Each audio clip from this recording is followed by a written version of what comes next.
Peace, family, peace, warriors. This is Dr. Sadiki Che Baye, the host of the Men's Room Talk Show, coming to you every Tuesday evening at 7 o'clock p.m. Eastern Standard Time. Coming to you live, family, from Philadelphia, Pennsylvania.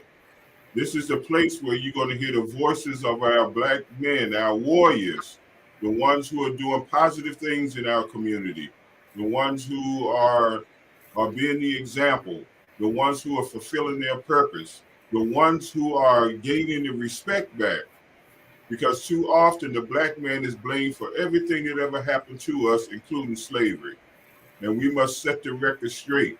So that's why it is good to have a forum like we have today, something that we can call our own, and we don't even have to get permission.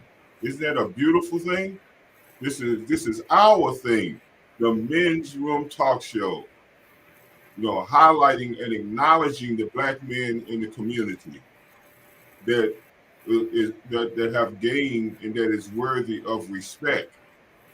We need to get our respect back, family, and the black man is the one to take the lead, guide, direct, and protect us and provide for us and so forth and so on. We are the alphas. And we're going to do all we can to honor and represent the ones before us. We have here today, family, a special guest, a warrior who's been on the battlefield for many, many, many years, you know, opening the mind's eye of our people, you know, to lift our conscious awareness that we are the original people. We are the children of God. Everybody else came later. I mean, it is what it is. So, family, I'd like to welcome you today, our warrior that's been on the battlefield for many years, Reverend David V. Mallory. Welcome, warrior. It's a pleasure to be here. It's a pleasure to be here among brethren who are aware of the fact of our status in the community and the work that we try to do to push things up a little higher. Well, yes, sir. Hey, I know one thing, brother. I appreciate you. Definitely appreciate you. Now, let me ask you a question there, warrior, to warm it up, to get it started. Give us a little bit about your background, you know, your family, your environment, your education, and so forth. Just give us a little peep into your journey, brother, because we know that things have changed.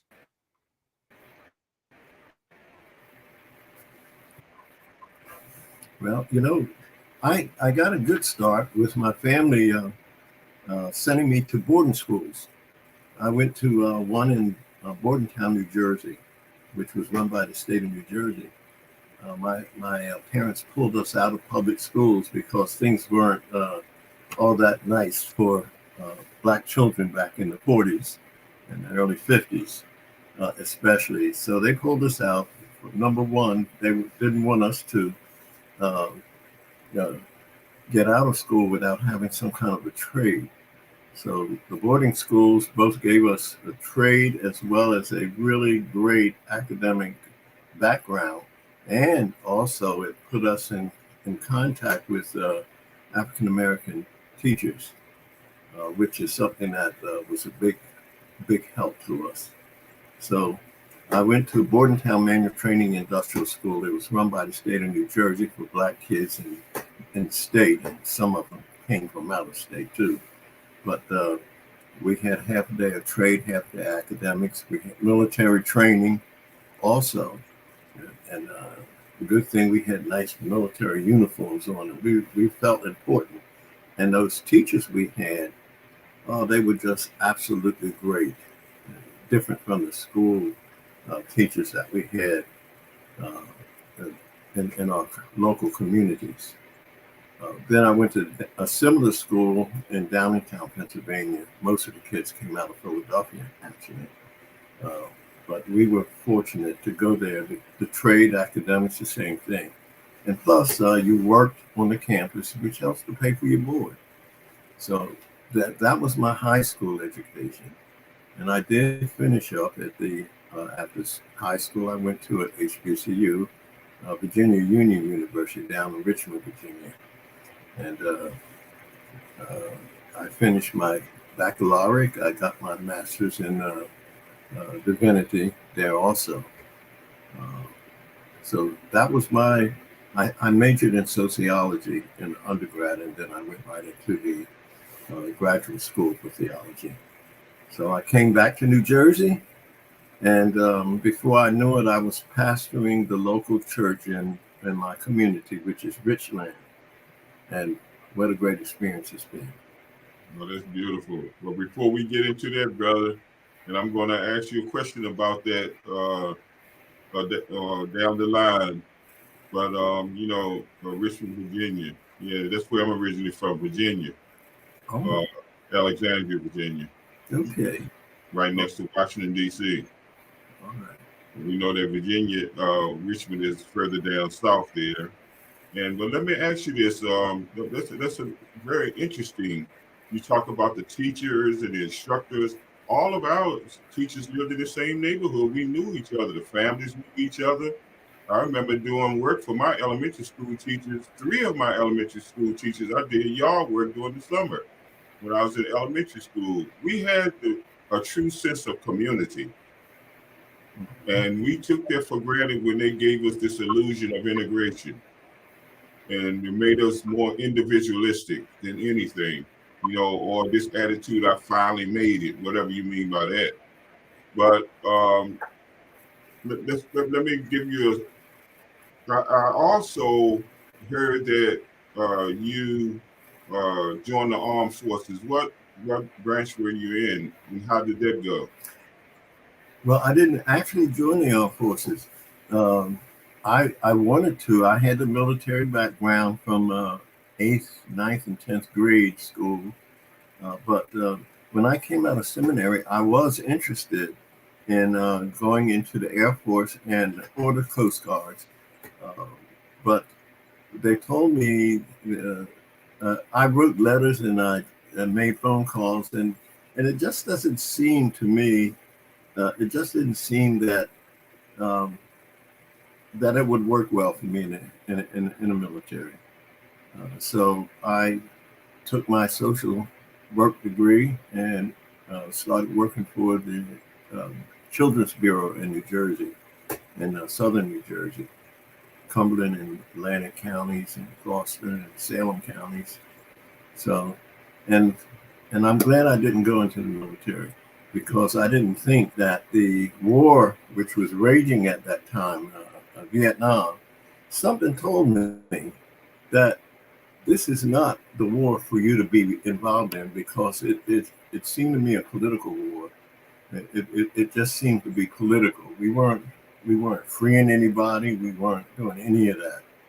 And something told me, stop pursuing the military. You go in and start helping children and families. And that's what I did. I got a job and I stayed with it for 42 years. So, yeah, I started at the bottom and worked up to the top without having to go out of my southern New Jersey. Oh, that's beautiful. That's beautiful. Well, wow. Well, I did the same thing, the Vietnam War and all of that. I was ready to go to jail. I was going to be like Muhammad Ali, ready to go to jail for those 5 years. At least I'll be preparing myself to get out and have more sense, and more determination. But our fight is here. We don't need to go nowhere else. That's a good word. We got a war going on here, don't we? Yes, sir. We had this is a 500-year war here. So my thing is that we need to unify our efforts and get our communities back. This common unity, that we have taken for granted, but at the same time, Reverend, I understand that you're a pastor, but what made you get into the religious field? Because that's what I got my doctorate in religion. And what interested you in being a pastor of a church, instead of doing something else? Well, when I came out of Virginia Union, I was interested in two things: maybe pursuing the Air Force or the Coast Guard, or pursuing a doctorate.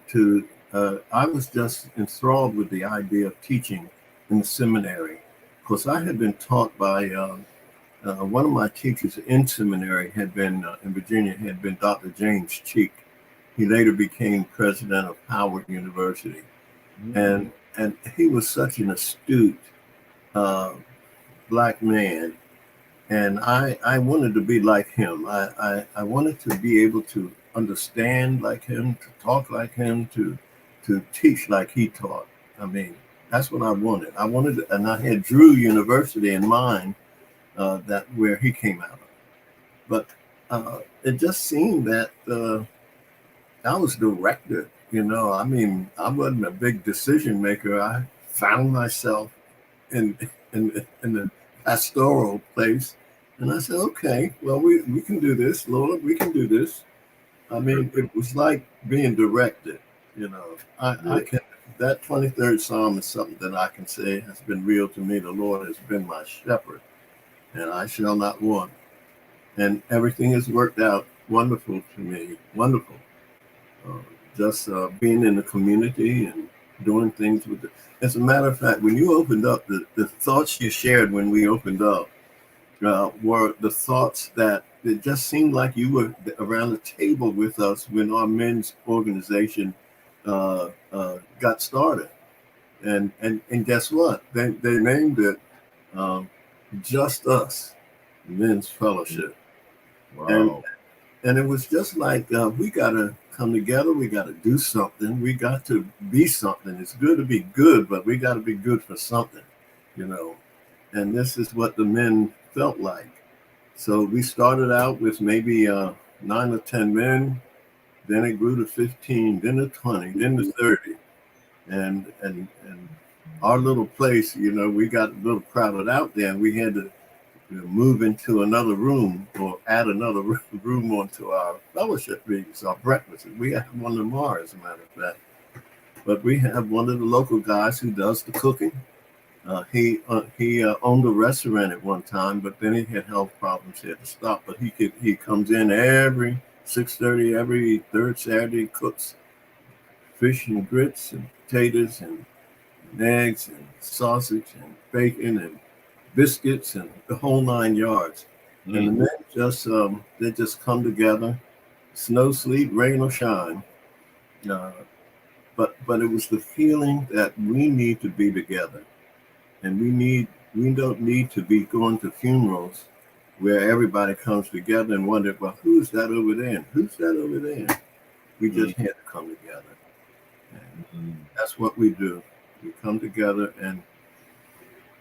and we support one another, and we undertake different things in the community. One of which was to have a free shuttle, where out here in the country, um, people were missing appointments, and some people were being charged $30 just to go to the market. You know, so we decided we need a shuttle. We need something that people don't have to pay for, and they can get to their doctor's appointments. They can get to their job without relying on somebody. So that's one of the things that came out of our working together in the community, and with the foundation, with the county government, got them involved in the New Jersey Transit. We got them involved, and that shuttle's been going on now for about 7-8 years. Wow, beautiful. Yeah. But brother, that's the big thing. Self-preservation. The things that we need to do ourselves, instead of sitting around begging and waiting for somebody else to do for us, like we are little children or something. See, man means mind. We got to mind up. We got to man up. You know what I mean? And we got to grow up. So, and age is not the determining factor. Your mindset is the determining factor. Your mind determines your character. So, and that's the beautiful thing, self-reliance. This is the opportunity for us to develop our own, since everybody's pushing us out more and more every round. We get more and more upset. What you upset about? God bless the child who got his own. First of all, got his own mind. Because everything you see came from a thought. This is how powerful the mind is. Wow, one thought, is a powerhouse. So imagine the millions of thoughts that we have. But keep in mind, family, that all choices have a future. Let me say that again. All choices have a future, because choices are like seeds. They don't grow all at once. But where we are right here, right now, is the causes of the choices that we made yesterday, whether it was conscious or unconscious. So we need to be more conscious. So Reverend, my brother, my elder, in my mind, there is no love that's greater than a man loving his brother. See, one thing, the genders have to start loving one another before you get into the opposite gender. We're not even worthy of a heterosexual relationship until the brothers start loving one another. We are the alphas. We have to be willing to die for one another. Let's do all we can to be there for one another, because 1 times 1 is what? 1. We're always one, no matter how it seems. Everything is in divine order.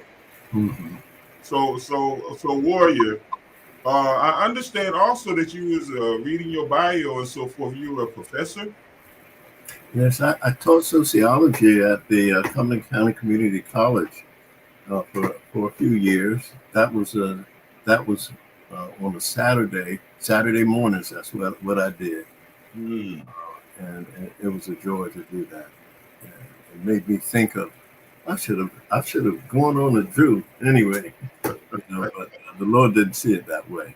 But one of the things when you mention the word love, I think we have a lot to do with what's going on in the world. And from a spiritual point of view, we had a member to pass away over about 2 years ago now. It'll be 2 years coming up in the spring. And she was on the board of trustees, and I had grown very close to her because of her wisdom and her caring. And she passed away. And she had that treatment they give for the kidneys when they're not functioning right. She had to go 3 times a week, dialysis. Dialysis, yes. Eventually, she passed away. And when I got the word in the middle of the night, the next morning when I got up, I came to this same computer and as if I had something to do. But it occurred to me as I stood there wondering, feeling just as low as you could feel when you lose somebody you care so much about. It came to me as if the Lord was speaking. Um, it, and the words were these: her soul has spread its love throughout the world. She was a woman of a great depth of love. She loved her family. She loved her community. She loved everybody. She met her co-workers when she was working. And it just occurred to me that however we are, like the Lord said, let your light shine. There's something in us that comes out and it goes to other people. We don't know. We don't know when it's happening, how it happens. But I came up with the thought that, my goodness, we must always be on stage. People are always looking at us. People are always, and I said, well, if that is the case, if there's something coming out of us that we don't know is coming out, which is however we are, it exudes from us, I think. And what comes out of us influences other people. We don't know how somebody may have been healed. We don't even know. We may have healed many people because of how we are. They have seen us and their life has changed because they saw us do something or say something or made something happen. But we don't know how we are influencing our world, not just the people around us, but I think there's some spiritual stuff that comes out of us based on, well, it always comes out of us, good or bad, and it influences our world. So the beauty of coming together is having a sane spirit, which makes us all stronger. And whatever good that is fostered by how we are and how our group is becomes more powerful, even without our doing anything. If we just come together and meet and talk and enjoy and share and everything, there's something happening in our community. People think we're doing something. What y'all doing up there, over there? We just fellowship, and that's all. But something is happening, and we don't know the greater influence of what of our coming together and brotherhood and sharing and just caring about one another. We don't. We just need to do it, and good things will happen. I don't. I don't. I mean, we may have projects and stuff like the shuttle program. All that. That's good. That's good. But just coming together, supporting one another, and just enjoying the fellowship.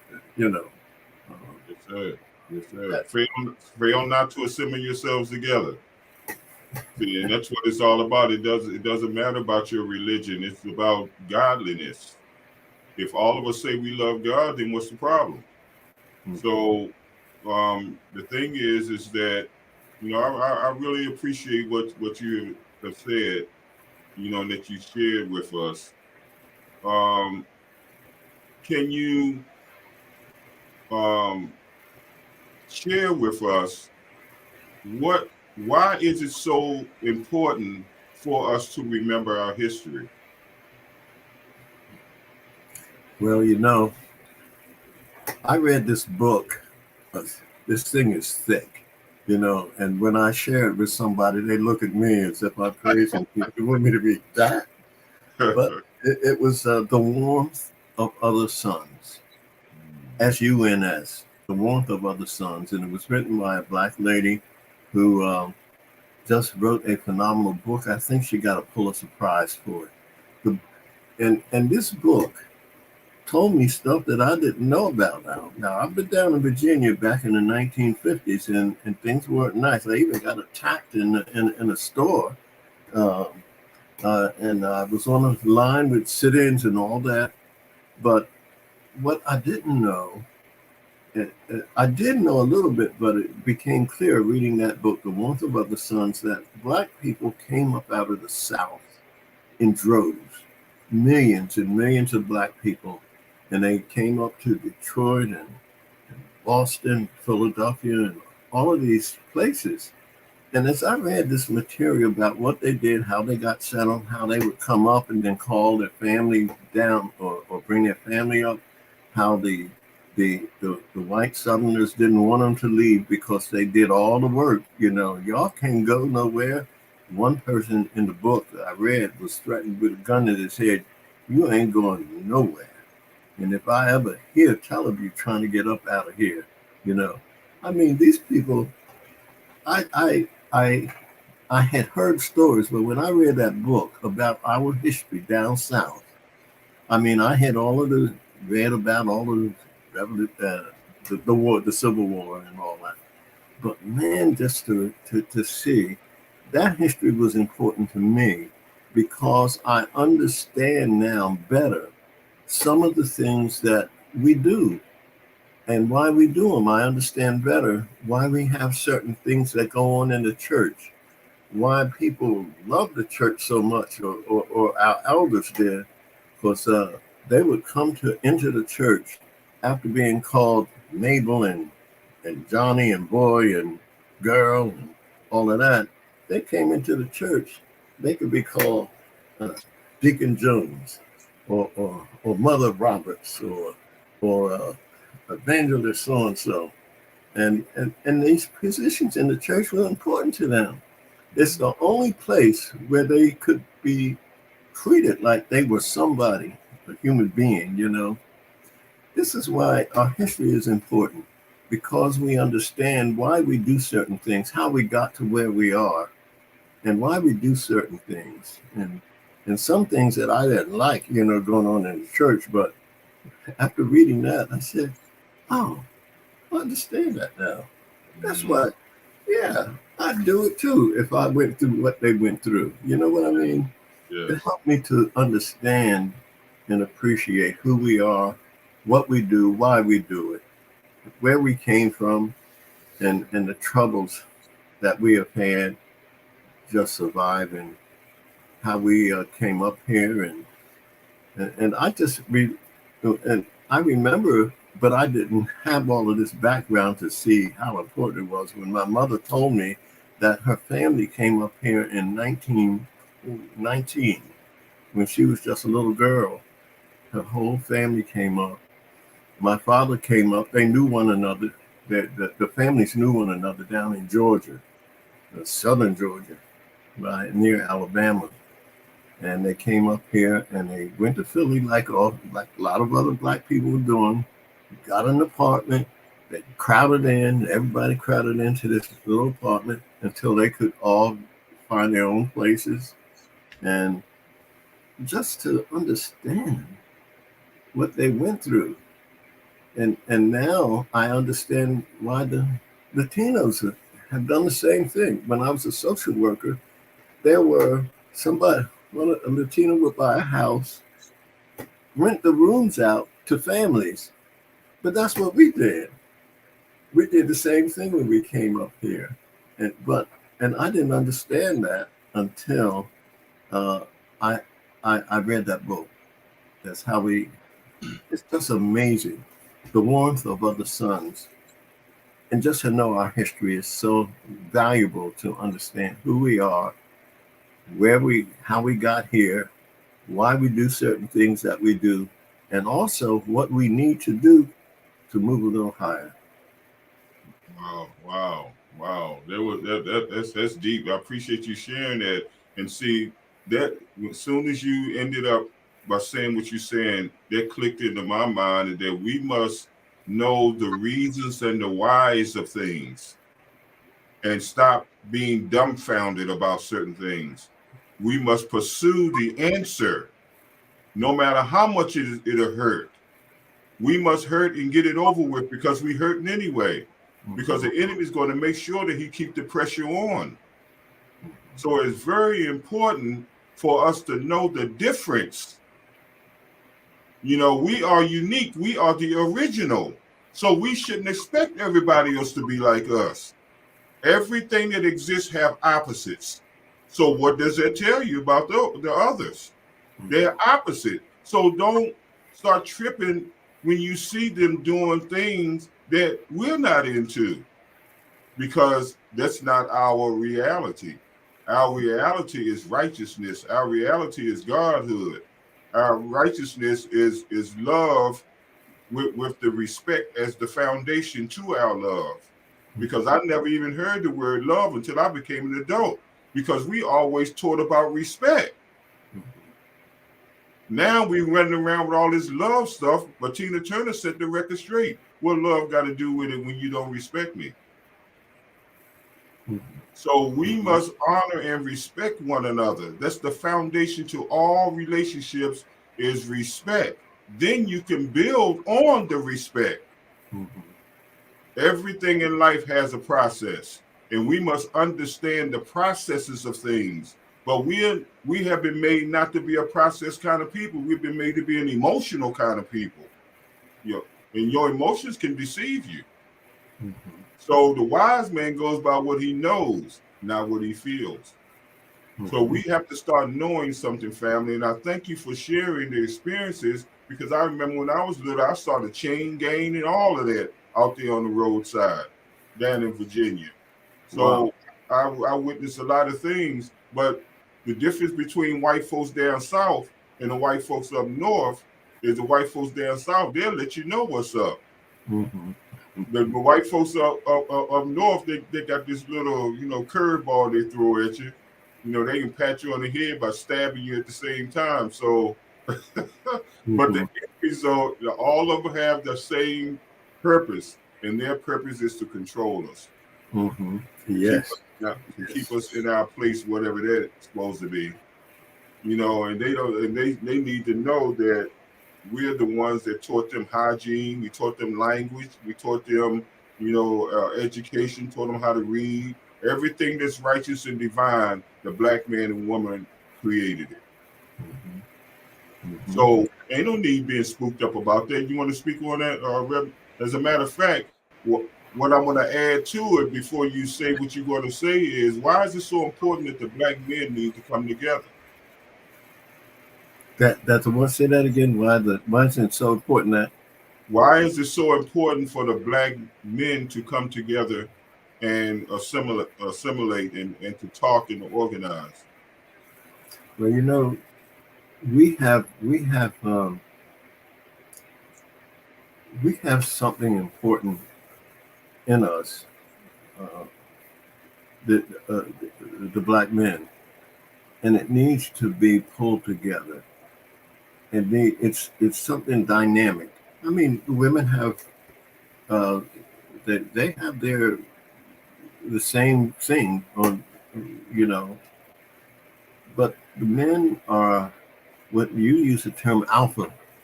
We're the alpha men. We have to be leaders. We have to be strong. We have to be protective. But we have to do things that will benefit our community. We have to do that because nobody else is going to do it for us. Nobody else is going to do things that benefit our community. That's right. Now, if it helps somebody running for office, they'll do stuff, But it's not to help us, but it is to help them to move forward. And but it is important for us to come together for the reasons that I've said, that just the fellowship itself exudes a spirit, whether we see it or not, or can trace it back to our fellowship. It exudes a spirit that helps to cement the community. And that is what we need. That's what our young people need. They need to see that they are part of a community and they don't have to go running out and selling drugs and getting handguns and threatening one another and all that sort of stuff. But we have had very little of that.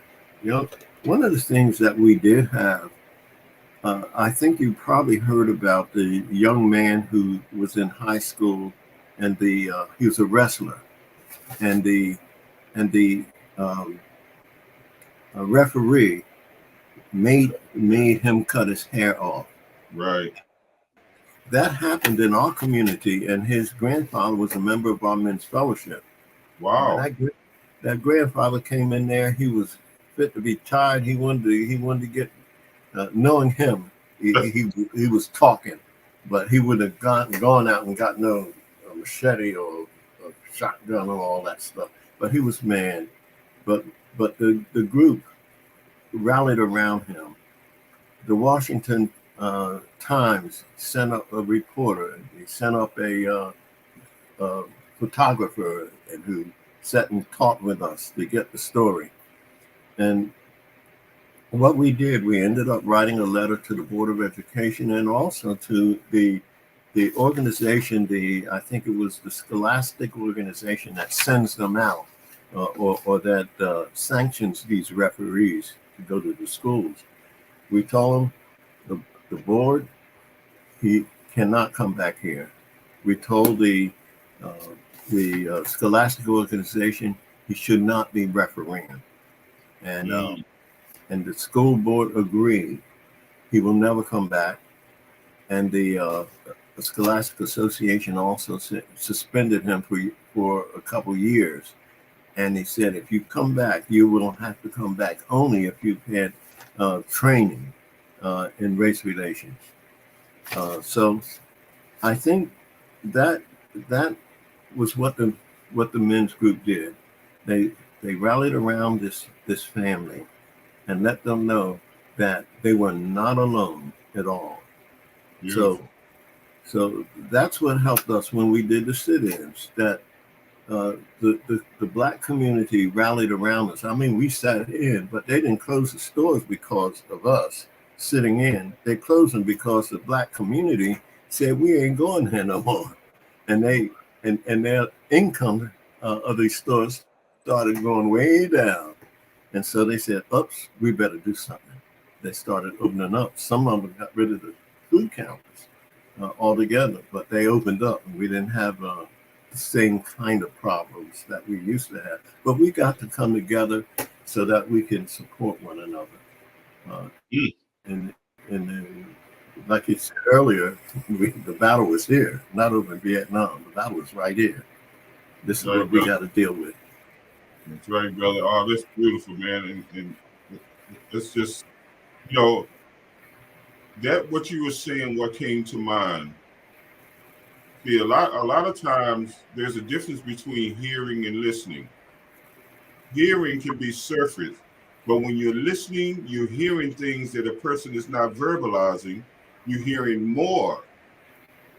You know, you hear more from that person than they're verbalizing. And not only that, you feeling that person. So that tells me that listening is a skill. So we are the pure example of what skill is all about, because we taught the world everything. You know, and a lot of people be saying, I kind of question this. A lot of people say, well, I can't change nobody. I kind of question that, because sometimes your influence can be so powerful. You know, your energy, your spirit can be so powerful, you influence a change in people. Yes. See, so we got to be careful how we verbalize. Don't forget, we speak in the bastard language. And it's a curse in itself that we only know the enemy's language and don't even know our own. And there's power in words. Don't forget that, family. So we must teach our children to learn some kind of language that is ours, like Swahili. Very easy, simple language to learn. Now encourage people to learn language, because every time we say something, everybody know what we're saying. But we don't know what everybody else is saying. So it's a curse in itself by not being able to have an option. because options is the key to success.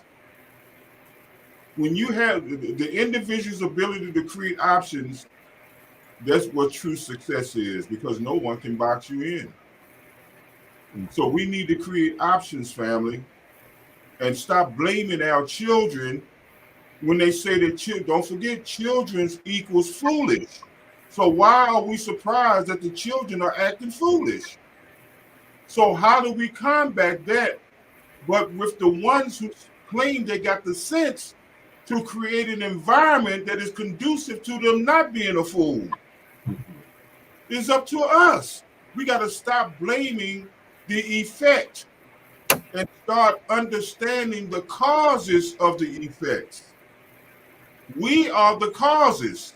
Our children is the effects.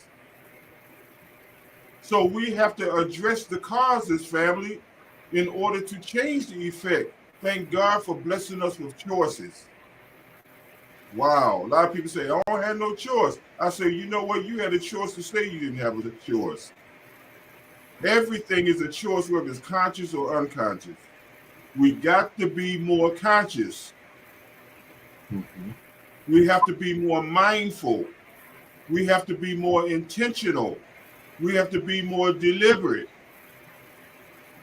To love ye one another. We can't afford to love anyone else until we love ye one another. Everything starts at home. And we're not talking about no building. We're talking about the home of your mind. Mm-hmm. The king's dome is his head. So the kingdom of God is within your mind, family. And once you tap into that, no one can touch you. Because energy recognizes energy. Spirit recognizes spirit. And we are the ultra spiritual people. We have been crowned with the spirit of our Father.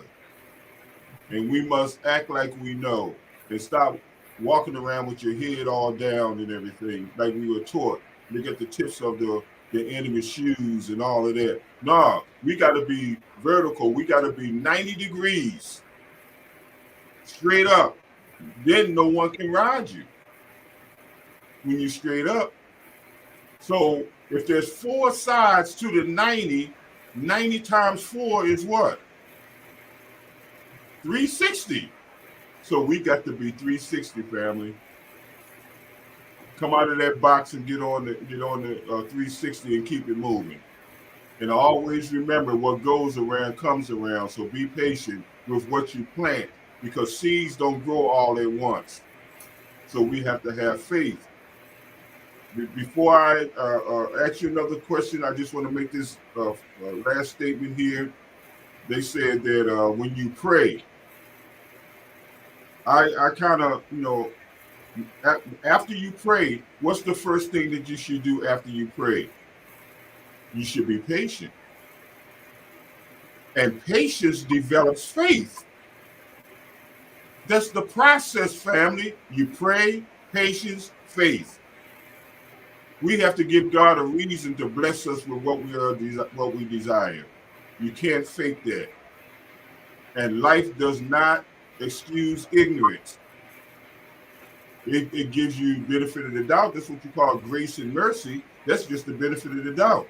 And what does that mean? That means to check yourself before you wreck yourself. So with that in mind, warrior, our strong mind, our leader, our teacher, what is the most important reason why you developed this men's group? Because one thing that I understand is the black man is feared more than anything and anybody. That's why they work so hard to keep us down. And when the politicians, when they vote you in, don't forget, they'll tell you in a minute, you're only here to make us happy. Well, I like you said, to check yourself before you wreck yourself. I like that. And I used to say, give yourself a checkup from the neck up.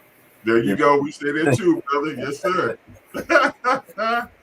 But you know, I don't think the men came together with the idea we need a men's group. No, I think some of them shared my same thought that I was busy teaching. I was busy going to work every day, and when I stop and go to a funeral and I see somebody, and I said, "Who is that?" And they, "Who is that? That's so and so. He lives around." I said, "You know what? Something's wrong here. This is not right. We need to know one another, and we need to come together." And I think the men felt that way too, and I think that's why they named it Just Us, because we had the same problem of living near one another, but we didn't. Most of us didn't go to bars, and that some of us did, but that was the thing. Nobody just said we gotta meet. All of these altruistic great ideas. We just needed to come together in fellowship, and we've been doing that since 2002. And when I look at the years, I say, wow, 2002. And then when I look at our little list of those who have passed on, I realize how long we've been together. Um, and it's just something that now we're supposed to get snow tomorrow. But guess what? They'll be there. They said, we are macho men. We will be there. We are warriors. Warriors, brother. That's right. But no, there was no great grandiose idea of fellowship or anything that we've been talking about of what has happened, though by coming together. But it was just the feeling the need to know one another, to fellowship, and to relate to one another on some type of regular basis. And it's just ballooned, blossomed. We've been even got together a couple of years and took our wives out together as a group. Uh, that was really fantastic when we've done that. Also, it's sort of bringing a good portion of the community together. We don't have as much of a community now that we used to have. We had our whole church was filled with members from the community, but many have died off, and the children who have grown up, they're all over the country. I mean, we'd like to have them around us, but that's good. We had two of our two doctors of our members became doctors. We have one in the financial area, one in the psychology area. We have the principal. We have had kids who are going to school, and the church sent them their money to, when you go to college and you're far from home and you're not from a rich family, your worst problem is getting food, having food. You're still young, you're still growing, and eating is a big deal. So we made sure that we sent all these kids who went to college a monthly stipend so that they could eat, have some food on the side. And Dr. Sadiki, we had, when I was going to school in 1957, 58, 59, down in Virginia, I was a member of the choir. And the choir always went on tour out westwardly and then northwardly, the big cities on the East Coast in the spring. I didn't have money. So what I did was I went over to the college president's house. His house was on campus. And his name, you might have heard of Dr. Samuel DeWitt Proctor, Dr. Proctor. Yes, sir. He was the president then, and I would say, Dr. Proctor, we're going to tour. Could you loan me $10?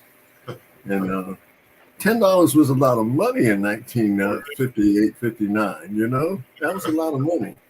Yeah. So he'd reach in his pocket and pull out $10, and he'd look at me and say, "Now I want this money back, don't you?" So he gave it to me. I went on tour, but it was like that camaraderie, that fellowship, that love helped us a lot. It helped me a lot. I think I think just to have elders, people in charge, black people in charge, meant so much to me. Uh, when I was in Bordentown, in this Bordentown Manual Training School uh, in New Jersey, I didn't do my homework because I had to go downtown and see this movie because I just love Frank Sinatra. And, uh, and so the kids, when he took up when the professor took up the homework, he said, "Maury, where's your homework?" And I said, "My homework?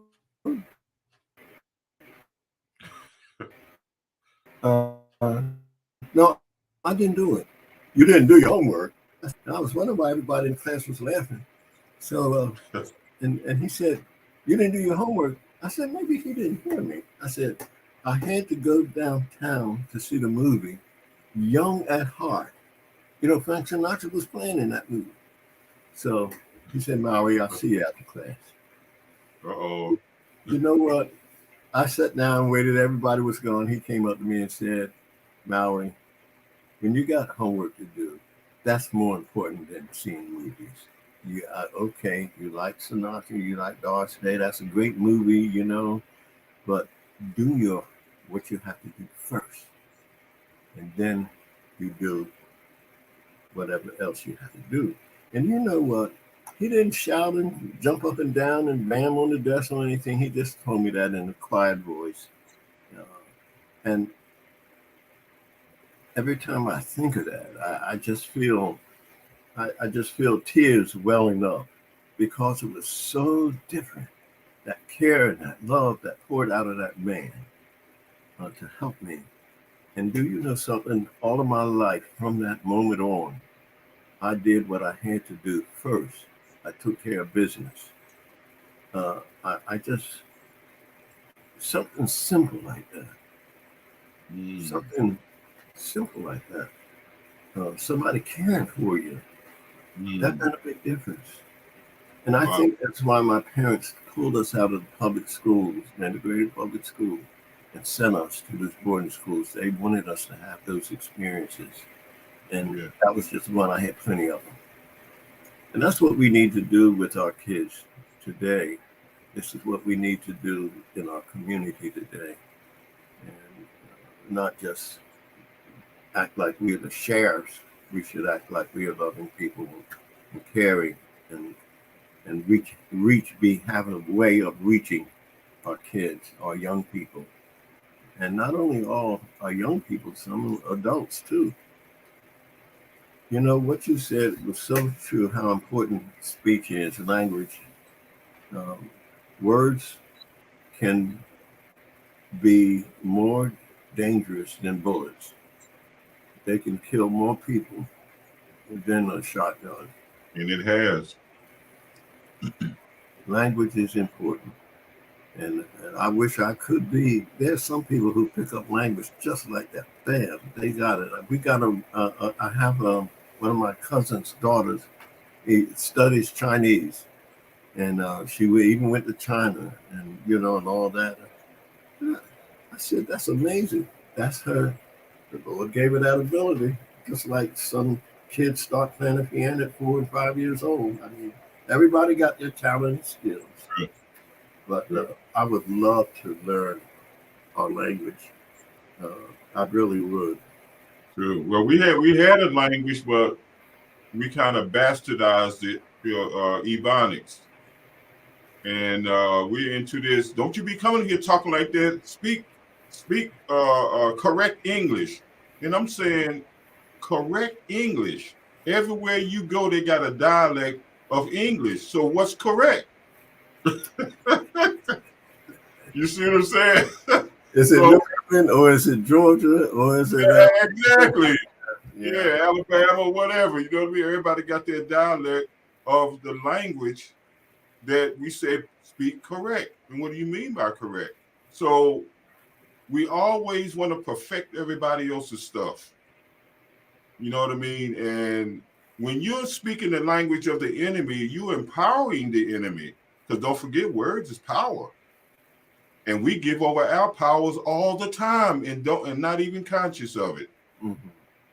See, now that we are where we are now, why not make sure that our children get it? Mm-hmm. But why not make sure our children get a better chance on being vertical? And vertical means what? Balance. So somebody threw us off, and the number one tool that they use, from my awareness, is religion. Mm-hmm. You see what I mean? So we must teach our people the correct way of what religion is all about and not be afraid. Mm-hmm. You know, there, in the beginning, there was no such thing as religion. Why? Because we were spiritual. Mm-hmm. But somewhere along the line, we made the wrong turning, and that's why we need to go back to Genesis and find out what went on. You know, we turned our backs on our forefathers, and all hell broke loose. So we must realign ourselves back to our reality. That's what religion is about. Realigning yourself. Go back. That's what the Sankofa bird is, always looking back to know where they come from. And when you know where you come from, then you know where you are right now. And if you know where you are right now, then you know where you're going. Most people don't know where they come from. You know what I mean? So we need to encourage and motivate and inspire each other. But first, we must be conscious of our the wounds that exist within us. You know, everybody's wounded. And that's why we have to be careful how we handle each other. We must be conscious of that. That's 500 years of torture. No other people could have withstood all of that and still have a desire to want to do better. So we got to be gods. Mm-hmm. See, we a lot of things is spooky to us because it was given to us in a spooky manner. But once you study, see, we don't study, we just read. There's a difference in studying and reading. Mm-hmm. Reading means that's surface. You just calling words, memorizing and so forth. But when you study, you diving into it. Now you become a deep diver. Now you become deep rooted. That's where we came from. Now we are shallow about everything, and we became too emotional. Now we based on everything on how we feel, not what we know. That's one of the things that has been one of the bugaboos dealing with it. We are very emotional folks, and sometimes we get carried away with that. There's a difference between simply believing and knowing. True. You believe when you hear and your mind accepts, but you know when you live what you believe. People say, I believe this, I believe that, I believe this, I believe that. But what a person believes is what they live. True. When you live it, then you become to know it. And you're not just simply believing it anymore, you know it. True. And one of the things in the Black church that I have struggled with is getting people to move up to that higher understanding. It's good to be emotional. I like to be in a service where people are excited and, you know. But it's controlled emotions, though. That's different. Yeah. The thing is that people get to a certain point of joy and euphoria that I don't need to know. I just feel good. I feel good. This, you know, but there's somewhere down the line you got to live it. If you believe it, then let's live it, and then you know it. And the people who do know it, because they somehow stumbled on to living what they believe, or maybe purposefully start living what they believe, they become the people with wisdom.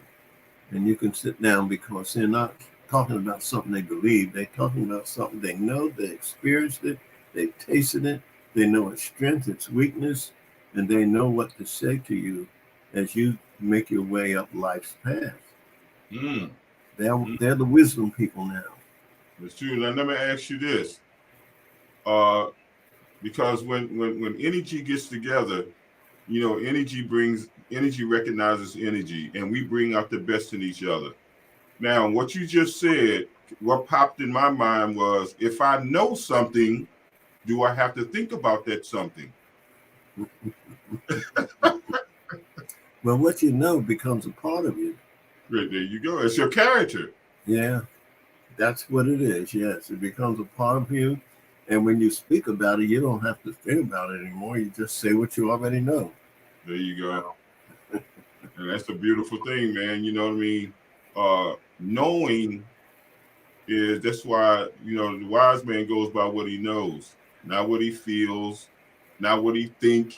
So that tells me thinking is the process to get you to knowing. Mm-hmm.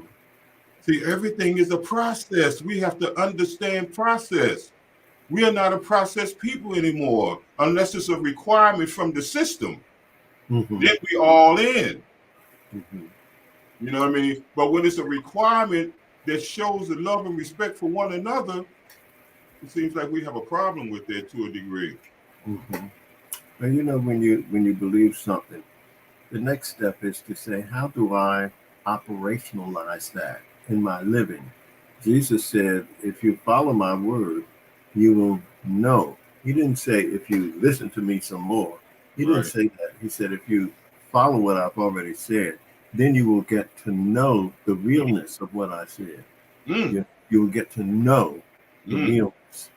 And that's what it is. I mean, and then when you start living it, then you're demonstrating that this is what I was saying I believe. You can see it in my living. I don't even have to say anything. That's right. It's all about executing. Yeah. What you live is what you do. You can believe anything.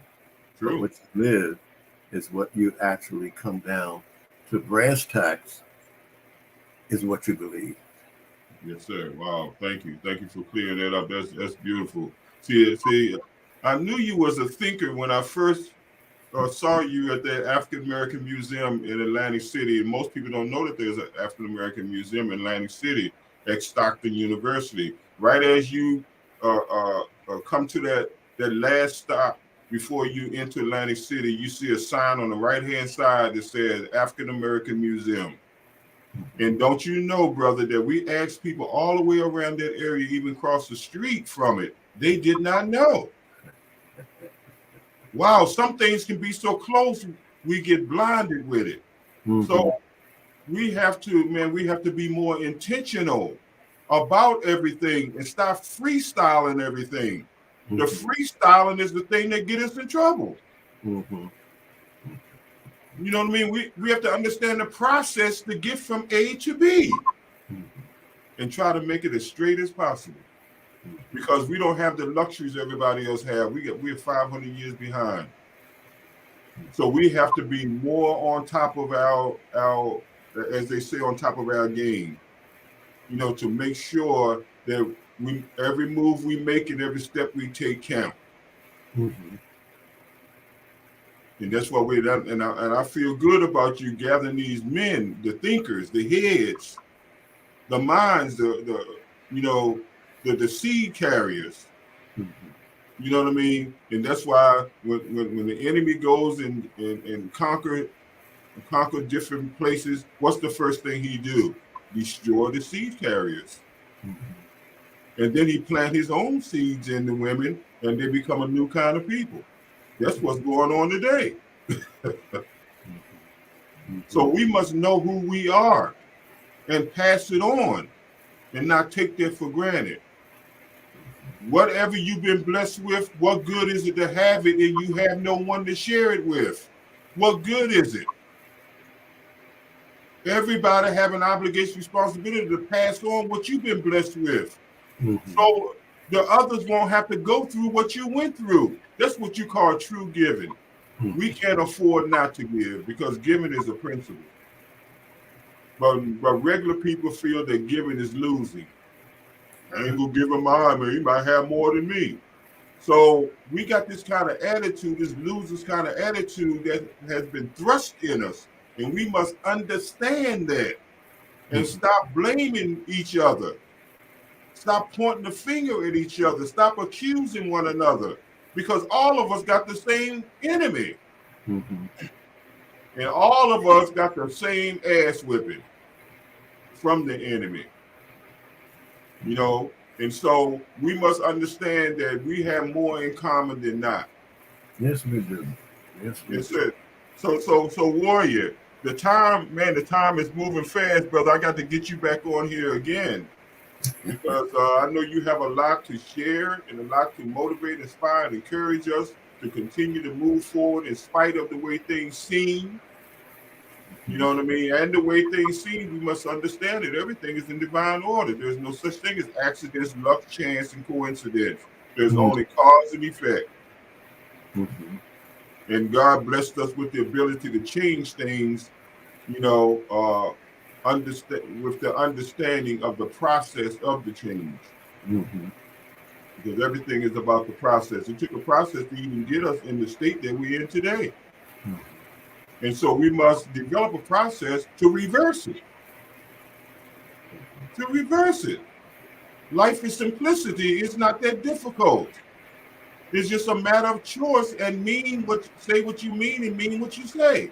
Mm-hmm. And then execute it based on the ones before you, our ancestors, our elders. We need to put a smile on our elders' face right here, right now, while they're here. Don't talk about how strong they were and how powerful they were once they're gone.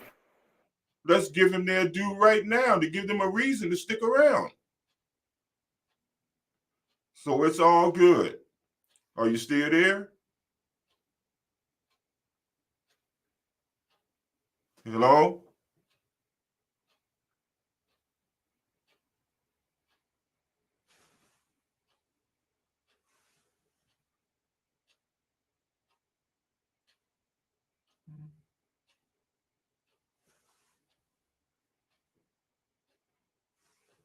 Can't hear you. Can you hear me?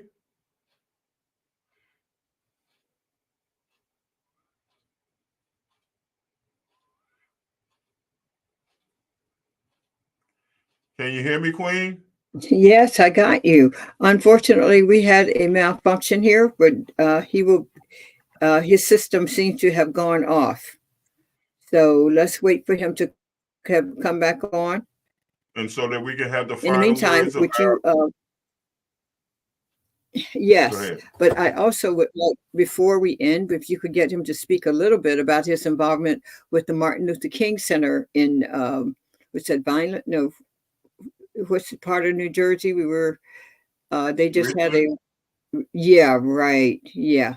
If we could get him to talk about his involvement there because they named the center and dedicated it to him. So that Wow. was something that he's back now. So I'm gonna let him, but that's one of the things I really would like you to bring out. Okay. Okay. Well, sorry Reverend about Mallory, the are you there? I'm here. What happened? Hey, look, what we were saying is so powerful, brother, that we tricked the waves up. You know how they go. Say one thing about us, we move things, brother. But the Queen was saying that can you share with us Well, like I about they dedicated the center Queen Mother. She was saying that she wanted me to ask you that they dedicated a center in reference to Dr. Martin Luther King.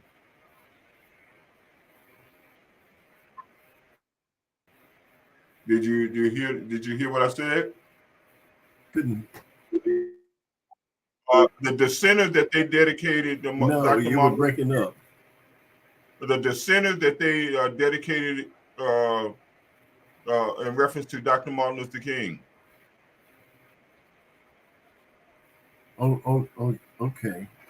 I think Can you speak on it a little bit? Can you share with us a little bit about that? right. You know, some years ago, we worked from the mid 70s to the early 80s in getting a center in Newtonville.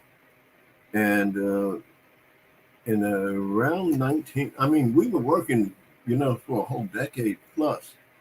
And finally, when we got a new mayor, he worked along with us, and we were able to get that center there. As a matter of fact, we went to Brigantine had their what do you call it? Their hiring place in this center.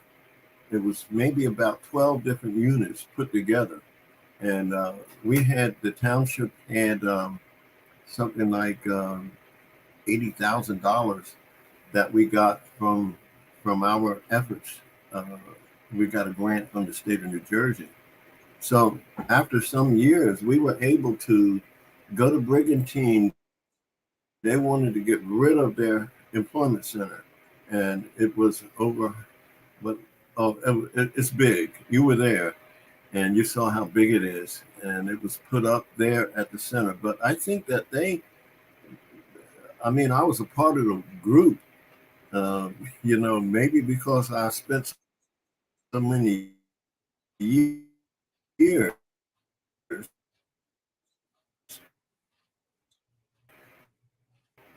working with the community the Martin Luther King Center. And I said, okay, you can put my name on the front of it. I'll speak up for it whenever, if anybody ever asks about it. It was a whole community effort. That's what it was. And it was over a number of years. Um, and I appreciate their saying that my name should be up there. Somebody's name they were going to put up there, and it happened to be mine. But the whole community worked on it. It really did. I'm just so proud of uh, all of the people. Some of them have gone on home to glory now. I mean, who worked with me in the 70s and the 80s. But but when we broke ground, I said, this thing is for real. And then they brought it over piece by piece and put it up. And a couple other people who I think you would be happy to have on this program. One was in charge of a work program in Philadelphia, and he brought his students over, and they helped to clean the building out, take this down, and take this wall down, and all that. We had some of the union workers, both the plumbers and the electricians to come in. They donated their service to get that building in the shape that you saw it was in. The township community, the township committee, or town council, they surprised everybody by pouring money into it and managing the money part of it and making sure everything was right. And they used some of their municipal employees to do this, that, and the other. I mean, it was a real effort. I mean, I am so proud of the community coming together like that. You had the school, when the workers were at the school working, but were at the center building and tearing down and taking away the trash and putting up new stuff. The school sent meals over to the workers. So, Wow. I mean, it was like a community effort. So, when I see my name on the front, I said, okay. Uh, if anybody say, what did you do? I say, I worked with the community. That's what I did. I didn't do anything special. I didn't have any brainy ideas or anything. It was just, what do we do next? Okay, let's do this. What do we do next? Let's do that. Who do we have to fight with now? Let's fight with them now. Who do we have to make peace with? We'll make peace with them now. Let's get this thing done. That was all. I didn't have anything. I didn't have any brainy ideas or anything. It was just, here's the work. Let's get it done.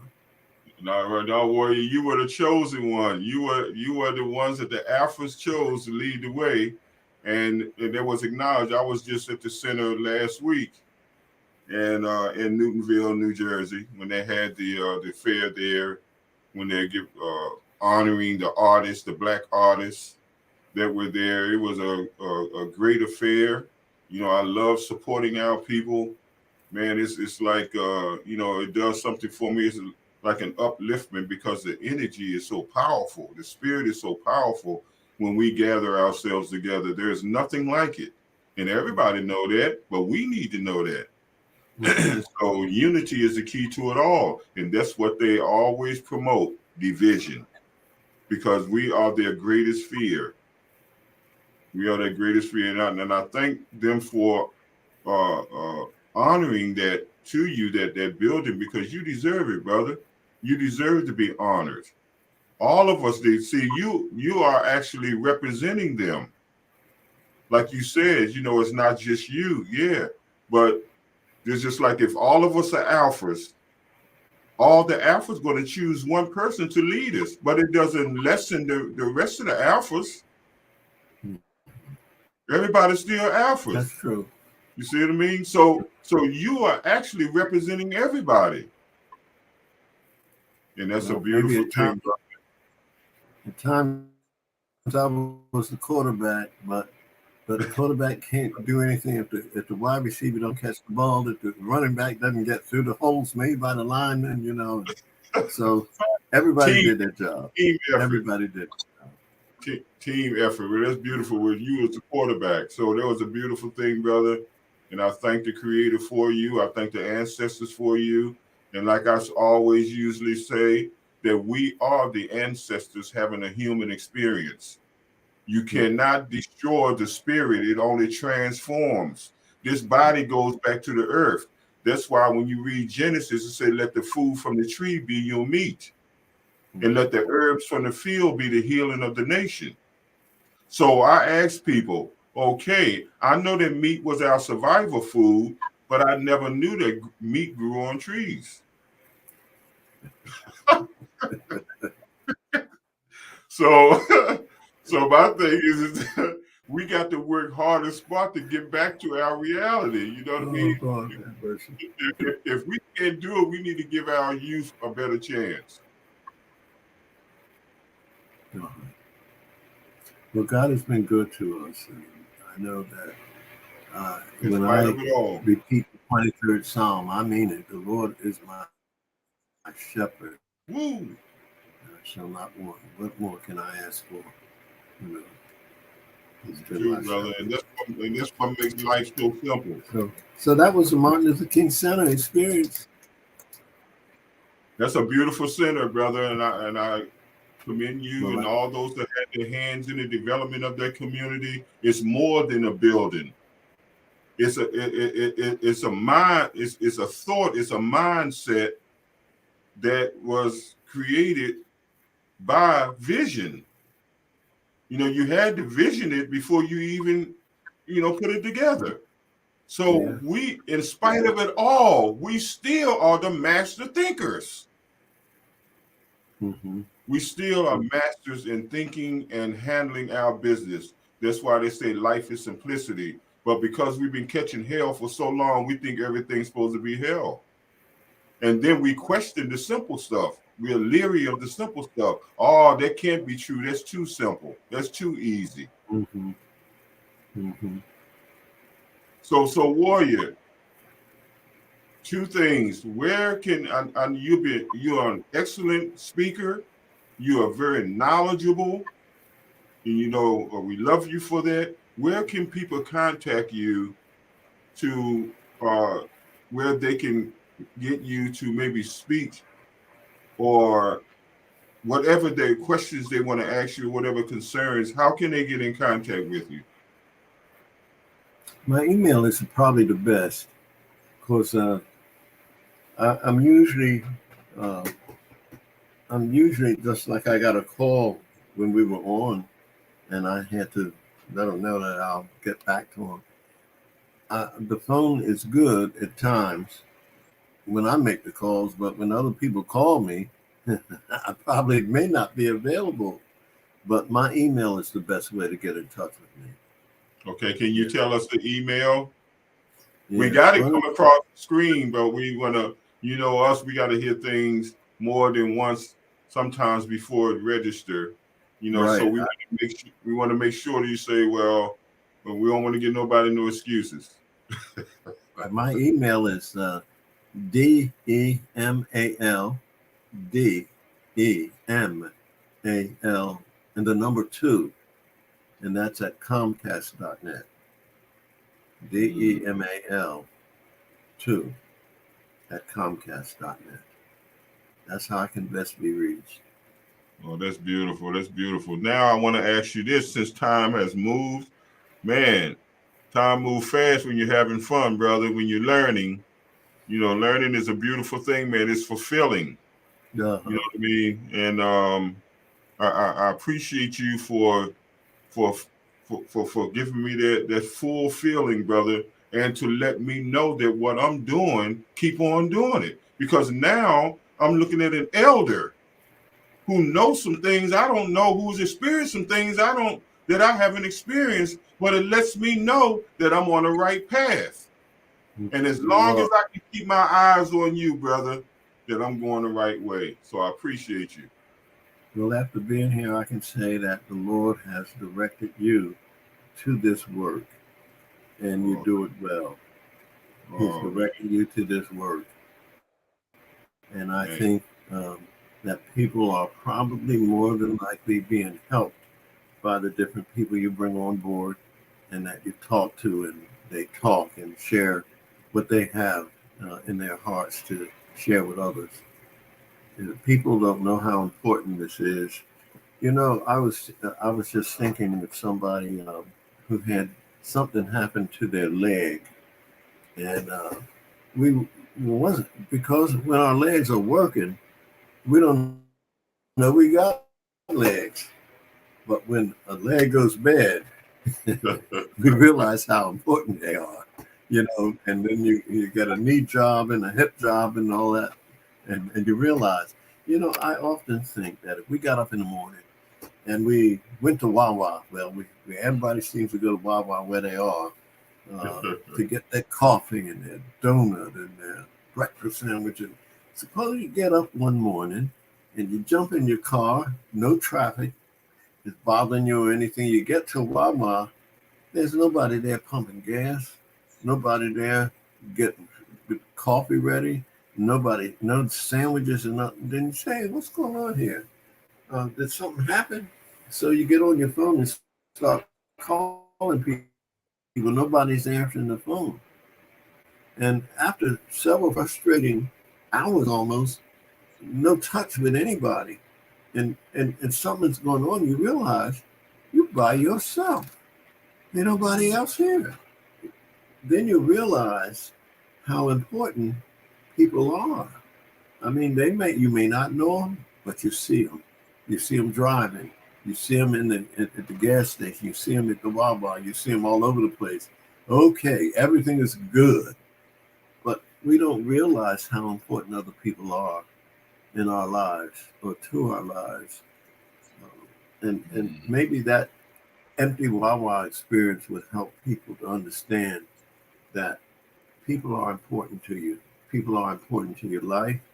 They need to be treated.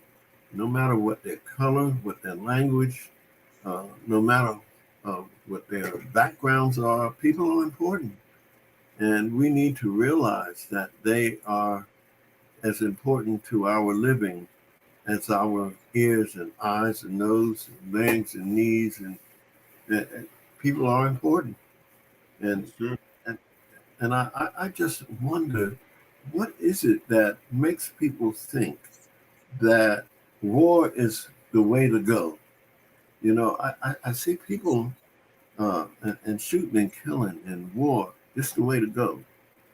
It just, is this something? Do we have some problem worse than the measles, worse than the coronavirus? There's some problem going on up in here that when we start thinking about taking people out, populations. I went to the Holocaust Museum back in 2013. I remember that year because it was a year before one of my best relatives passed. My closest relative, one of the close relatives passed away. And it was just as if the Lord was saying, get there now. I went to the Holocaust Museum with him. I took them, and the one who, she was the one who had a really bad leg and she was on crutches. Well, she had part of her leg removed. She, she, I think I just said, you gotta go. I don't care. But it just seemed like we had to go. And I wanted to have that experience with them with me because they were important to me, her and her husband, my first cousin and his wife, went with my wife and I.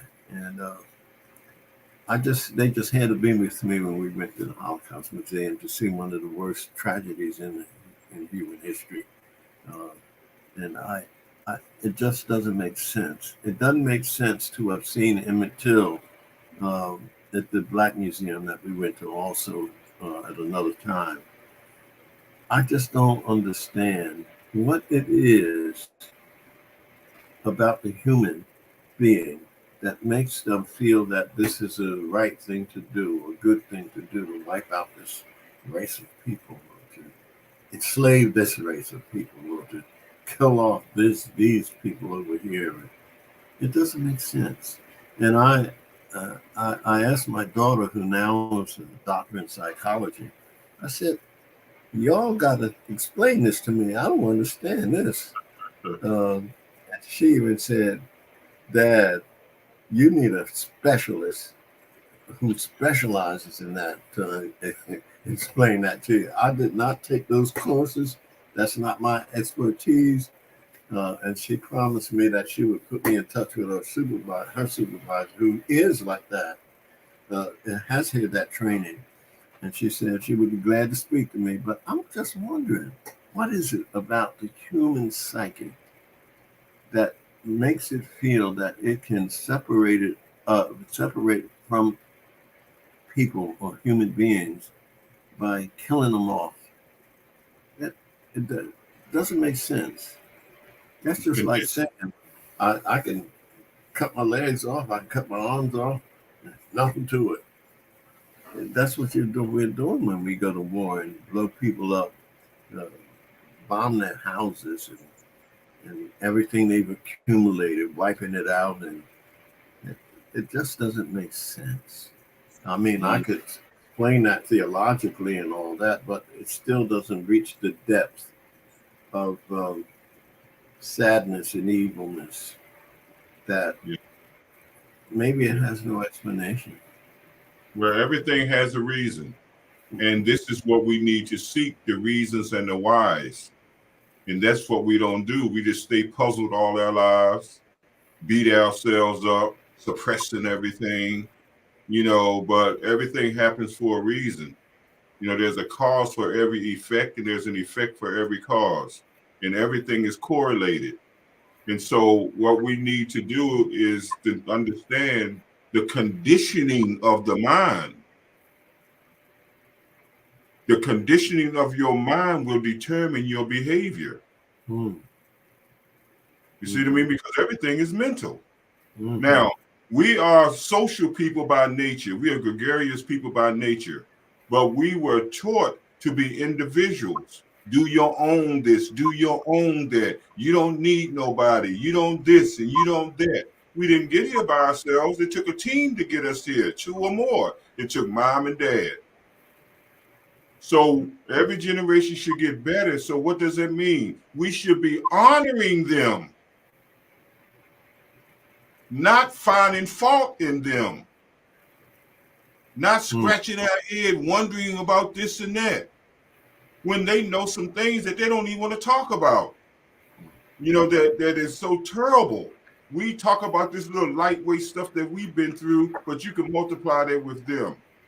Just like our children, they don't have a clue on what we went through. But we must educate them when they're little, not when they get big. Their minds is already full of garbage, so you can't get nothing else in. So we must get them early. Get them early. When that integration came on the scene, we had more love in the communities than ever before. Why? Because the teachers lived in the community. We knew all of them. We knew all the government workers. Everybody came home the same time every day, off the bus, and from Washington, D.C., and so forth and so on. We already knew what time it was when we saw everybody coming home. It was a routine thing. You know, we must get a rhythm. We don't stick to nothing long enough to get a rhythm, except for the craziness. So we must be more intentional, and we must be more deliberate in our efforts to turn this thing around. It's very simple. Like you said, life is simplicity. Mm-hmm. You know what I mean? That's why we need to calm our spirits down. And once you calm it down, then the things start coming. Because now you got room for it now. We so full of it that we don't have no room for nothing but the craziness. So we must, what they said, you got to lose your life to gain your life. That's what you call transformation. That's what you call born again. You got to lose that old you and bring in the new you. That's what transformation is all about. Everything starts at home. And everything starts with the individual and spreads into the community. The common unity. There is no commonness anymore. Everybody all over the place. Everybody rolling their eyes, sucking their teeth, blaming each other, disrespecting one another. And my thing is, just because you can, don't mean that you should. You know, we need to do all we can, brother, to honor people like you, to let you know that all your sufferings will never be in vain. You know, I had a minister, one of our ministers who made us all understand that more is caught than taught. And I think when I think about the clerks in Richmond who we bought something and we got change back, if they would give us our change back, sometimes they won't put it in a hand, they push it across, but then they wash their hands in a little bowl they got, you know, a little towel they have there.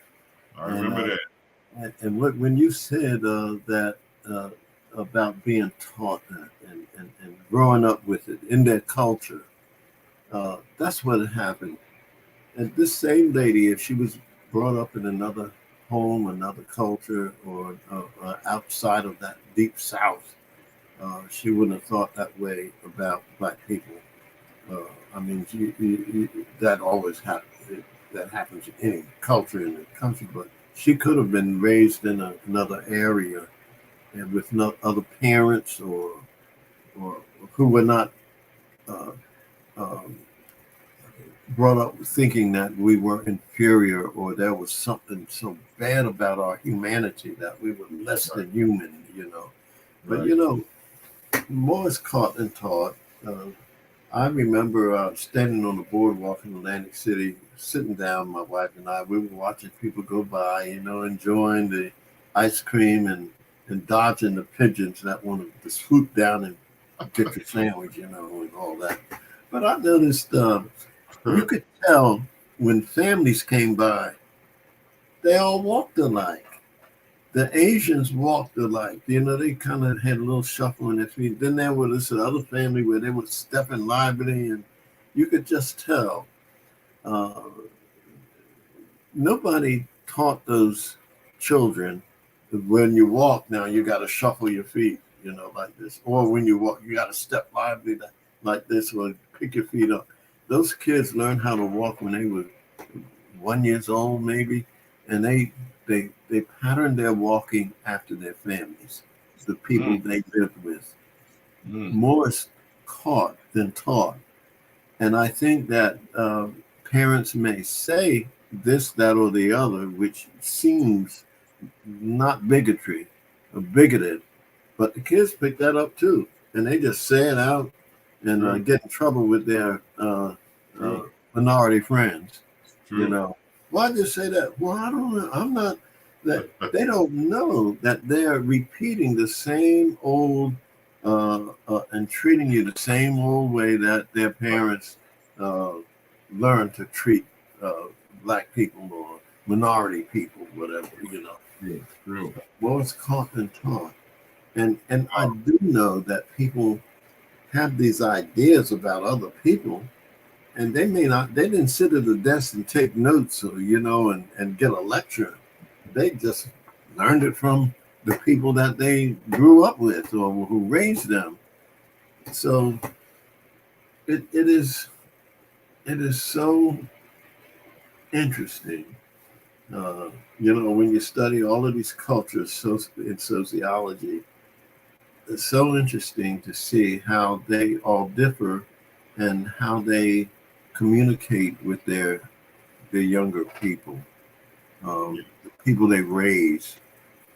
They don't know that the kids are learning from them stuff they're not teaching them, but the kids are seeing this and learning that way. More is caught by watching. Wow. Wow. In other words, the environment dictates. Yep. Yep. They're picking it up from the environment. They feeling it. They don't even know. Half the time, they don't even know that they're doing certain things. It's so automatic. Right. We got to be more intentional. Well, I'm gonna learn. I think somewhere down the road, I'm gonna get some real powerful insight. And when we talk again, I might be able to tell you why they do these things. Because I do know. I know about evil and all of that, and we can explain how people are godless or become that way and worship idols, which is money or other people or whatever. But this seems to go right down to the core of humanity, being humane and humanity. And it just is shocking to see some of the things that have been done. Shocking to know that black people were lynched, and it was just like the Super Bowl. People from all over, hundreds of people would come to the lynching, and an advertisement in the paper. There'll be 3 of them at this lynch, who we're going to be lynching. I look at this stuff and I say, wow, these are fellow human beings who was doing that. But people grew up with that stuff, and The environment. yeah, and it just tainted. It taints. A lot of people grew up with it and believe that these people are inferior. So it's just so amazing, though, that it happened. It's happening, But I tell you, I don't know. But Warrior, you have to understand. Perplexed. But we must understand that everything have opposites. So when we look at a thing, and we don't really look at it from the reality point of view, what we're actually saying without saying that God, you made a mistake. So we got to be careful how we present ourselves with those kind of issues, because everything means something. Everything represents something. And there is no such thing as mistakes, coincidence, accidents, and luck and all that old chance and all of that. There's only cause and effect. Now, our responsibility as children of the Creator is to find out the reasons and the whys. And therefore, you begin to see the difference in us, our reality, and everybody else's. That's why we're so puzzled with everybody else. Wow, how can they do something like that? Because everything has opposites, just like left and right, up and down, in and out. You see what I mean? So everything has opposites. So we got to face the reality that we have to know what that is. God allowed it to happen in the individual's presence in order to see the difference, so that you would know which way to go and which way not to go. You see, those people that's on the scene, they're here for a reason. And we must check them out so that we can see the difference. It is what it is. You know what I mean? So we don't have to be tripping on that. All we got to do is say, okay, Father, give me the awareness or the understanding to know what that is, so that I can, keep my balance. Because too often we say, well, I didn't have no choice, and all that kind of nonsense. When in fact, everything is a choice, whether it's conscious or unconscious. That's why we got to be more conscious with our choices. So we have to be more intentional. And the black man has to lead the way. The alphas have to lead the way in spite of it all. We got to go head on and move forward in the name of progress, in the name of the godliness, in the name of our ancestors, in the name of our elders. Mm-hmm. So warrior, the time is way over time, but it's on time. I'd like to ask you this: give us the last word before we begin to end our uh, this journey here that we are on, but we're going to continue at the same time. Well, I thank you very much for having me on this program. And I'm grateful that you have the program. And I'm grateful that you have people who come on and watch.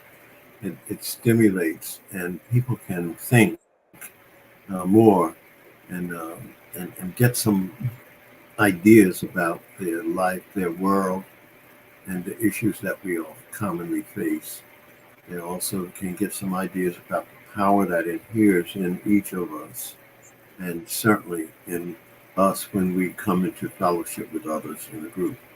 So I'm grateful for this program, and I'm going to listen again and get more of your wisdom when it plays back next week, I believe it is. But we'll look forward to it. Oh, yes, sir. Yes, sir. Hey, brother, it's all good, brother. You know, everybody's here for a reason, and we must find out what our reason is, which is finding out what our purpose is. And once you find out your purpose, you got to go for what you know, no matter what. In spite of it all, you got to find a way, because where there's a will, there's a way. And the will is determined by what? The will is determined by how important it is to you. Mm-hmm. Because if Yes? it's that important, you're going to find a way. Okay. So it's all mine, brother. It's all mine. And the black man need to set the pace. That we're gregarious people by nature. We're group-oriented people by nature. The alphas need to find a way to bring that together. The alphas. Because again, and I can't say it enough, that there is no love that's greater than a man loving his brother. Amen. So, and the sisters can say the same thing. So once we begin to love our gender, then we can afford now to develop a relationship with the opposite one. But we so much in love with the opposite before the brotherhood. We out of order. Mm. And then we got to wonder why things happen the way they do. You know, life gives you signs. Everything means something. So we got to slow our pace down and find out, well, what is that? You know what I mean? Because it's all good. God does not present anything to you without a meaning, without a reason. I agree with that. That's for sure. So don't be a punk and ignore it. Check it out. You know what I mean? Because it's there to take you to another level. And there is no end to levels in life. Then I'm gonna say this, and then we're gonna end. Is that I can't say this enough either. You know, I give raw food for thought. I give you things to think about. You know what I mean? You don't have to believe everything, but I want to motivate, inspire, and encourage you to check it out for yourself. There is four main elements in the universe. Four main elements. What are those four main elements? Hydrogen, oxygen, nitrogen, and carbon. Those are the four main elements of the universe. Now, when you study the black man, what are the four main elements of the black man? Hydrogen, oxygen, nitrogen, and carbon. So what does that tell you? We are the universe having a human experience. Mm-hmm. We've been everywhere. We are the universe. There's no limit to the universe. So why do we limit ourselves? We limit ourselves because of our conditioning. We got to find a way to come up out of it. We got in it together. We got to come out together. And I thank the Creator for you, warrior, more than you know.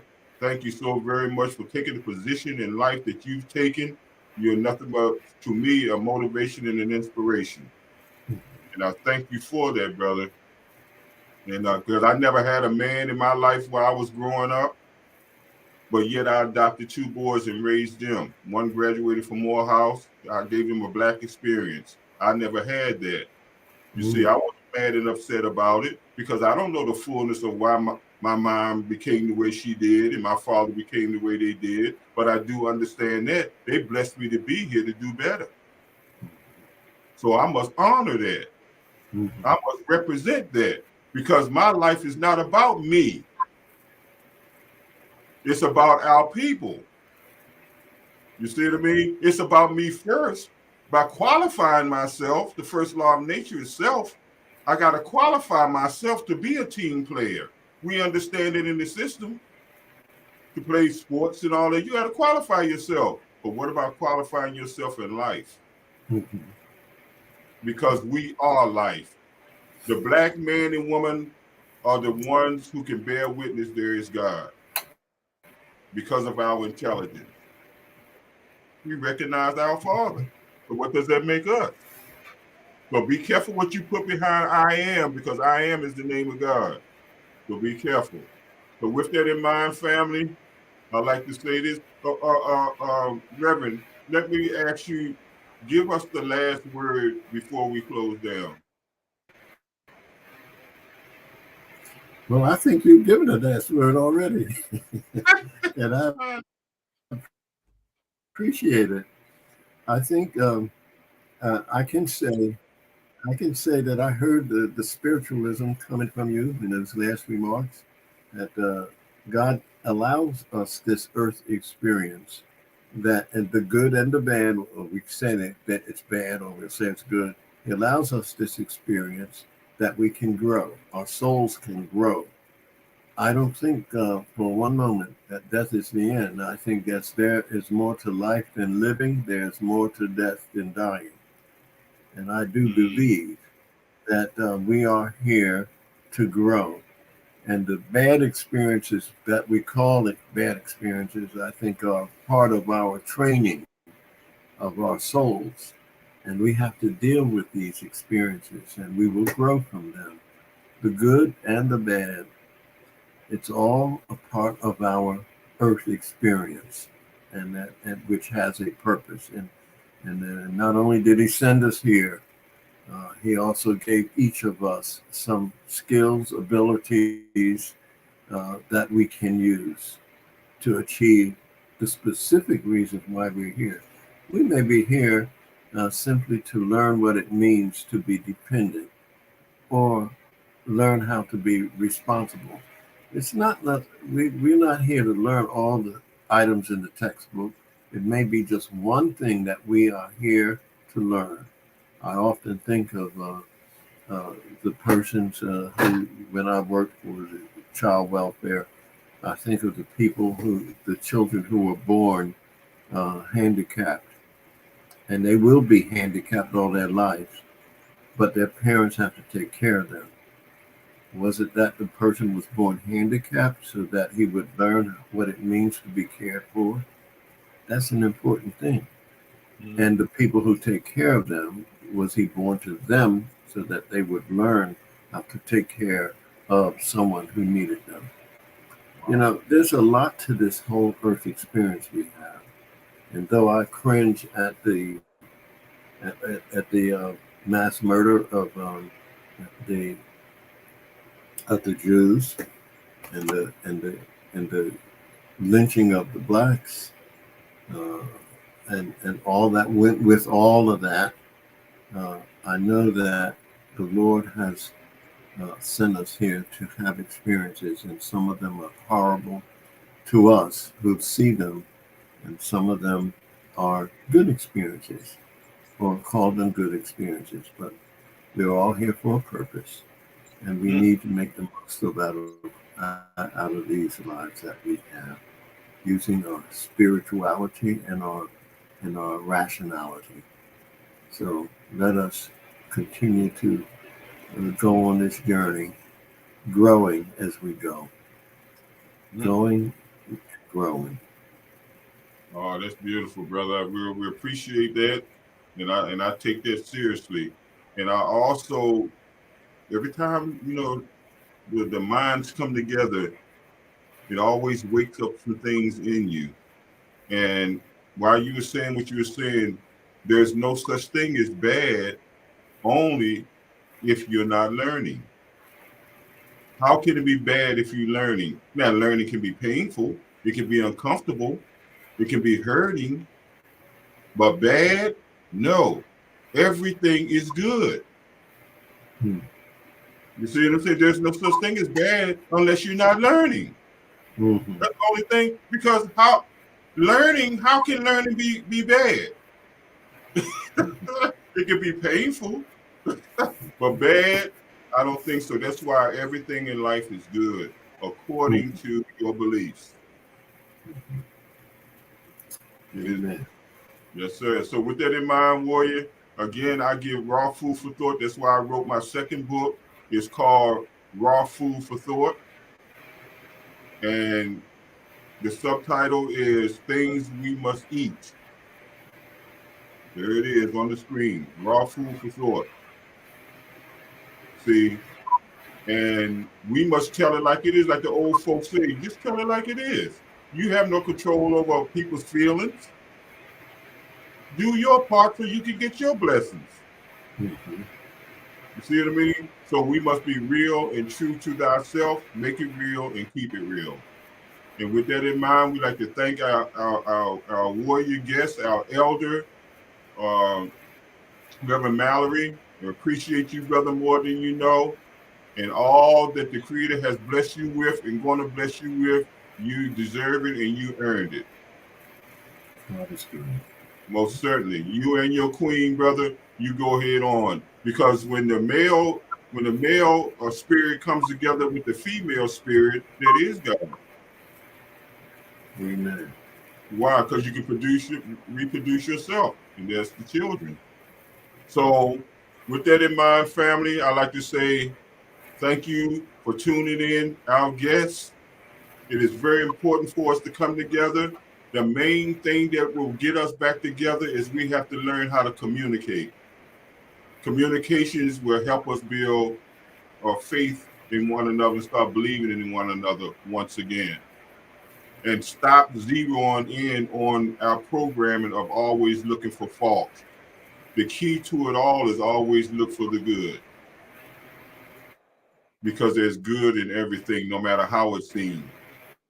Because everything is in divine order. Amen. Yes, sir. So with that in mind, I like to say peace, Hotep, Baraka. Baraka is Swahili for peace. Salam alaikum, Shalom alaikum. All that means peace in different languages. So why are we magnifying on the languages instead of the commonality that we are all children of God? So we must act like we know. So with that in mind, family, have a right thinking, right giving, and right eating is holistic living. Again, right thinking, right giving, and right eating is holistic living. You can't go wrong when you do that. That's the pyramid. The three. Three is the family. Three is the spiritual number. Numerology, let's get into that too. The power of numbers. So with that in mind, family, have yourself a blessed day, a blessed week, a blessed year, and a blessed life. With that in mind, this is Dr. Sadiki Che Baye, the host of the Men's Room, and Reverend Mallory. I look at you as Dr. Reverend Mallory, Reverend Dr. Mallory.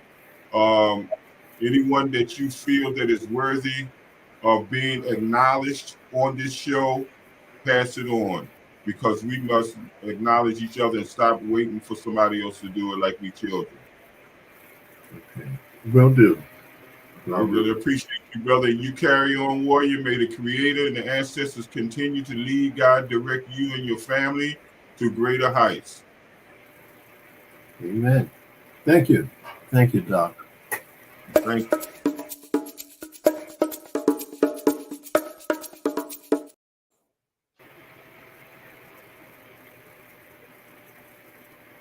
Go ahead, Queen Mother. Take us to the finish line.